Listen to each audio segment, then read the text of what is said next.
Добро утро, следува уште едно издание на емисијата Утрински печат. Јас сум Марина Дамчевска и ова утро ви подготвивме неколку интересни материјали, интересни гости. Пред се ова утро се одлучив за неколку скопски теми, имено со нашата прва гостинка Драгана Велковска, советничка од граѓанската иницијатива Зелен хуман град. Ке зборуваме за новиот буџет на град Скопје кој што беше донесен доцна синоќа. Потоа за урбанизацијата во главниот град и проблемите со кои се соочуваме секојдневно. Ке зборуваме со професорот и архитект Мирослав Грчев, а исто така и за туристичката понуда, односно за она што го пропуштивме во оваа година. Зборуваме со директорот на Агенцијата за промоција и поддршка на туризмот Љупчо Јаневски. Останете со нас. Во продолжение со колегата Дејан Андуновиќ коментираме, зборуваме за актуелните случувања во регионот. Повторно Косово ни е во фокусот. Или Косово ни го наметнува фокусот, не е на нас фокус, него Косово се наметна како фокус, па тамо се случува вистинска подигнување. Првин мораме да кажеме дека српската армија, српската војска и полиција се разбира, има подигнат степен на највисока борбена готовност, кога имате подигнување на борбена готовност на една воена формација, армија на една држава, а при тоа вие и на границата. Во случајот со нас, тоа само укажува дека треба да е во фокусот. Значи, тие подигна борбената готовност, причина за ова е веќе познато, тензиите кои се случуваат и барикадите кои србите ги имаат во Северно Косово, но сето тоа е иницирано од забраната на косовските власти за влез на српскиот патриарх Порфири, кој требаше да влезе во Косово, во манастирите, српските манастири на Косово, каде требаше да ги помине предстојните божикни празници, но и сите овие верски празници кои доаѓаат, Нова година, божикни празници и сето тоа што традиционално секоја година го прават. Странците рекоа дека оваа забрана за патриархот Порфири не е од нив наметната, него ова е како... Па добро, тие декларативно го ја осудија таа постапка на Приштина и толку. Сега мораме да бидеме реални за... Сепак да кажеме дека освен што ја осудија забраната, ништо друго не презема, па оттаму српскиот државен врв веројатно, дали е тоа игра на нерви, дали е тоа некоја игра политичка, форма на притисок, не знам, но Вучич и српскиот државен врв одлучија завчера вечер да ги подигнат степенот на највисока борбена готовност околу, во тој дел, нели околу Косово, пред се Краљево и Рашка, каде првим беа подигнати борбената готовност на единиците на жандармеријата и специјалните полициски сили на Србија, а подоцна и на армијата. Синоќа Вучич направи обиколка на тие единици кои се распоредени долж границата со Косово, но она што го зголеми, ми се чини и притисокот и ја зголеми тензијата ноќеска, беше собирањето и поставување на барикади од српскиот дел од српската страна на границата, каде што се собраа некои велат 20, некои велат неколку десетици срби, не знам точно, но подигнаа барикади во обид, нели, да им дадат поддршка на своите сонародници од другата страна на границата во Косово, кои исто така се на барикади и на кои им се заканува Приштина дека доколку КФОР не ги разбие, планира да прати специјални единици да ги разбие. Тука се направи огромна тензија. Сега имаме барикади и во косовска страна и од делот на српска страна, од друга страна србите се во највисока степен на борбена готовност и јас се уште и никој не може да каже дали Вучич блефира и што ќе направи доколку се остварат заканите на Курти, кој најавува дека наредниве денови планира, доколку КФОР не ги разбие барикадите, да прати косовски специјалци да ги разбијат барикадите. Доколку дојде до ова сценарио, може да дојде до отворен судир меѓу Србија и Косово, велам хипотетички. Но никој не го посакува. Да, од друга страна интересна е улогата на КФОР, која барем за јавноста, освен декларативно дека треба да се смират тензиите, засега не можеме да видиме што КФОР прави, какви акции спроведува, ако се земе во предвид дека само пред 2 дена некој пукаше врз летонските припадници на КФОР, на мисијата на КФОР во Косово, што некако помина како обична вест и ништо повеќе.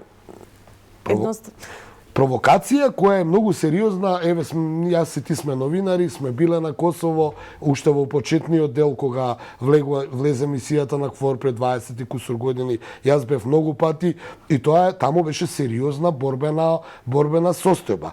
Годините како што поминуваше, Косово нели почна да биде признавано од многу држави во светот, се намалија тензиите, но во северниот дел на Косово очигледно се уште има воена состојба. 18 дена се барикадите, а полицајците кои се уапсени, кои беа причина за овие барикади, се уште не се знае кај се, што се, наводно се во притвор во Приштина. Белград бара да бидат ослободени. Аргументот на Белград е дека како може да бидат воени злосторници тие полицајци, додека беа во униформа на косовската полиција, не беа, а сега стана злосторници, така да имам една огромна тензија. Најновата вест од утринава е дека српската полиција уапсила неколку лица во Бујановац, значи во Јужна Србија, кај кои било пронајдено оружје, косовски албанци биле и кои наводно се подготвувале за некои терористички напади. Во Србија. Во Србија. Ке те подсетам, Прешевската долина е тука веднаш, имаше и таму тензии пред 20 и кусур години. Многумина косовски, да кажеме, радикали сметаат дека Прешевската долина треба да е во составот на Косово, Прешево, Медвеđа и Бујановац, така да како да се возобновува еден стар конфликт од пред 20. Една непосакувана идеја која што која за разлика од активира она балканското буре барут. Да, која за разлика од пред 23 години кога беше на рабна војна и беше опасно, сега е многу поопасно, пошто повторно јас нонстоп се обидувам да потсетам, го ставам во контекст на оно што се случува во моментот, а тоа е жестока војна на неполни 1000 километри воздушна линија се случува и сега многумина смета дека обновувањето на косовскиот конфликт е можеби дело на Русија која сака да го дефокусира притисокот од фронтот во Украина на Балканот, а Балканот е познат буре барут, така да малку му фали искра да експлодира. Јас ќе се вратам на претходното што го започнав, а тоа е се уште никој не знае и се уште немаме информација до каде е подготвен Вучич да оди, дали доколку Приштина и Курти се одважат и се обидат да ги пробијат тие блокади на србите што се закануваат, дали тогаш ќе се вмеша српската полиција и војска. Тоа е првото прашање. Второто прашање е како меѓународната заедница ќе изигра, бидејќи, да подсетам, тие треба да одлучат дали ќе им дозволат, да го решат, дали ќе го убедат Курти да се откаже, дали ќе го убедат Вучич, ќе му дадат поддршка на Вучич да го реши проблемот и конечно КФОР, како КФОР ќе изигра, бидејќи ми се чини она што можам да го видам од медиумите, не сум таму па не знам, но ми се чини дека КФОР некако не е ажурен во намалувањето на тензиите, бидејќи ајде да не се лажеме, таа воена формација таму можеше до сега или да ги убеди србите, или да ги разбие блокадите, или нешто да направи, а тие само констатираат, бележат и чекаат. Што чекаат ќе видиме. Така, инаку негде во медиумите прочитав дека големо е руското присуство во Белград, дека со кризата, со воената интервенција на Русија, многу руси пристигнаа да живеат во Белград, а исто така и со септемврискиот повик за мобилизација, исто така голем број руски државјани со семејствата пристигна на белградските адреси и сега како ова да го толкувам? Има и уште една информација, не знам дали ја видите, дека многу чеченци од Чеченија живеат во Словенија. Значи луѓето, оној цивилизиран свет, оној свет кој не сака да се занимава со војни, со убиства, со војски, со униформи, како што сме и ние конечно, не сметаат дека е тоа нивна војна, па сега да се помина времето на идеализмот во минатиот век, каде што нели пролетери од сите земји обединете се, или оние филмови што сме ги гледале за јуначкото минато на некои нации. Во овие воени филмови никој речиси не сака да учествува. И ние тоа го видовме нели 2001 многумина од Македонија отидоа, али кај нашите одеа на Халкидики, не отидоа подалеку. Како да го толкуваме па може се толкува прво разумно, второ кукавичлук и непатриотизам и трето може би вмешани тајни служби. Сигурно дека меѓу тие луѓе таму има и некои кои имаат задача за нешто да направат. Не знам што да мислам, Белград е обвинет дека е упориште на Русија и на руската политика. Од друга страна, што успеам да видам е Белград се обидува и Вучич, неговата влада, да биде прозападна.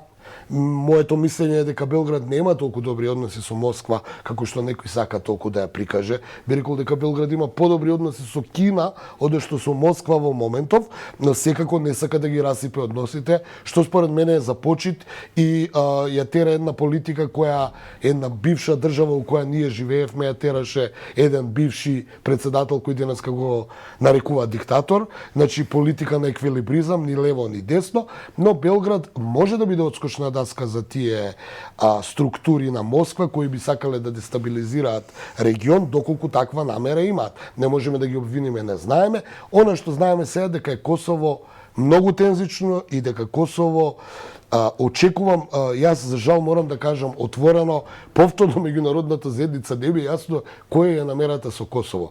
Ако сака, до сега ќе го решија. Дури еве и американската администрација е чудна, бидејќи нивниот пратеник Ескобар едно зборува, се уште друго се случува. И на крај на оваа анализа, повторно велам, ние као новинари го знаеме, Кристофер Хил, човекот што тука беше пред 30 години, знаеме кој е, знаеме што е.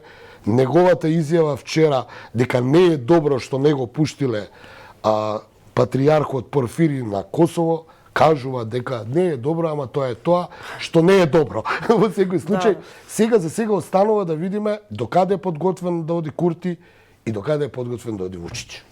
Така, и уште само може да позборуваме за руската нафта и новите закани на Путин. Па, тоа е еден логичен бумеранг ефект на Москва како контрамерка кон неговата војна и економска и секаква друга со Западот, а тоа е одлуката на Путин дека од 1 февруари ќе има забрана за увоз за руска нафта на сите земји кои ја ограничија цената на нафтата за увоз, значи што ја намалија цената. Нели имавме информација пред месец дена дека Европската унија, па со тоа и ние сите со таа Европска унија, цената на руската нафта ја ограничуваат на некоја одредена цена која и одговара нели на европската економија. Сега Путин вели пошто не ја ограничувате цената, нема да ви даваме веќе нафта, така да ќе видиме каков ќе биде европскиот одговор на таа мерка на Путин и дали Путин од 1 февруари ќе не лиши сите нас од руска нафта. Доколку не лиши, мораме да видиме ние од кај ќе наоѓаме сега нафта, како европски континент, но и како Македонија, и да видиме после ние како новинари Путин каде ќе ја продава таа нафта. Ќе видиме што ќе се случува, но сигурно ќе има свој пазар. Остана она дилема, морам да ја кажам за на крај, а не можам да се воздржам, а тоа е дека американците се борат против русите до последниот украинец, а во економската војна се борат со Русија до последното евро. Дејан, ти благодарам за оваа исцрпна анализа. Благодарам и на тебе. Продолжуваме веднаш по рекламите.